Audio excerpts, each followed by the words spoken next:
Alright, this time I may be seasoning. I might already season the, toast. Time to season the patties. I wash my hands. Yeah, I wash my hands. Now this is from Trader Joe's. It is Chuck's brisket and soylean beef patties. They're bloody. I tell you what, they're pretty bloody. But I mean, I never had an issue with that in the first place. We're using garlic powder for today. Gonna use some garlic powder. Some onion powder, just gonna be a lot of powder. Casual, let's see, black peppercorns. My favorite personally, black peppercorns, and I'm using him the Himalaya pink salt. I can never go wrong with that. And if I have the time, or if I'm feeling like it, I'm gonna use thyme. Thyme is always a beautiful, um, such a wonderful smell for the meat. Such a wonderful smell for having the patty smoking in the air. It brings a great herbal smell. Find it anywhere, in the grocery store, whatever. But let's start with the seasoning. What I like to do sometimes, make sure things are working, things are open already, just so I can get an idea. I'm not gonna open this until later on. I can smell the seasoning, to kind of get a taste on what should I get, should add, or don't add. So let's get started. Bring this down. So you guys can see, I was wiping the crumbs off the bread on me. No contamination whatsoever.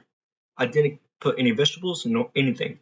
Always make sure you have a clear location to cut on the cutting board, whether it's steel, wood, whatever.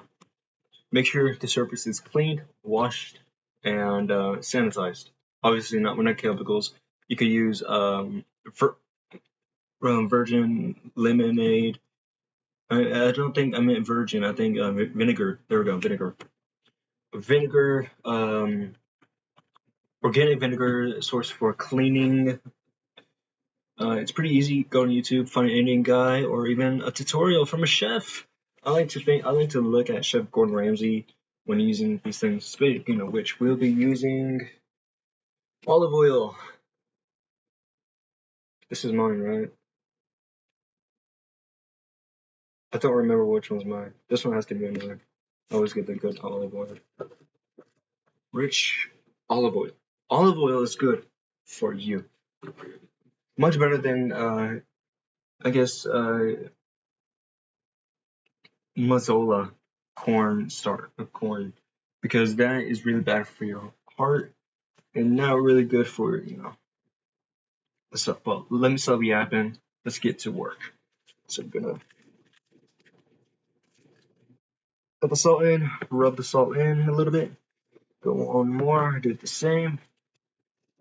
Yeah, my hands are gonna be contaminated a lot. I'll wash things. Throw in the peppercorns in there. Me personally, my favorite part is throwing the peppers in there, making sure I get a little bit of heat inside my patties, because that's what. How can you not? Doesn't want to taste like barbecue. Rubbing the salt, then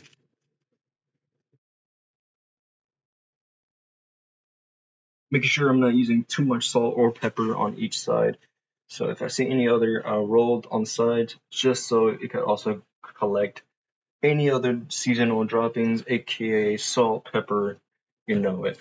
Okay, so I got the salt and pepper. Those are the basic build. That's the basic for foundation, whatever. Um, my mind's going to play. So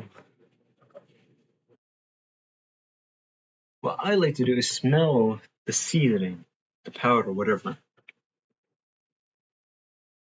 Garlic onion powder is a maybe. So I'm gonna go with the onion powder. Onion powder, it smells delightful. Now, with the onion powder from Trader Joe's, if you get this, keep in mind it is very softly and easily pourable, so it doesn't clump up. It's easily to pour. You see, just give it slight strokes in there. Rub that in to make sure it collects it. Then roll your patty. You gotta make sure you do this not too quick, not too fast, or not too slow. If you do it too slow or too quick, you may lose flavor inside the patty. Or worst case scenario, you break the patty in half or chunks, which I think you could make that into a meatball. But this thing's falling apart, so let me, yeah. On to the next one. I'll wash my hands using my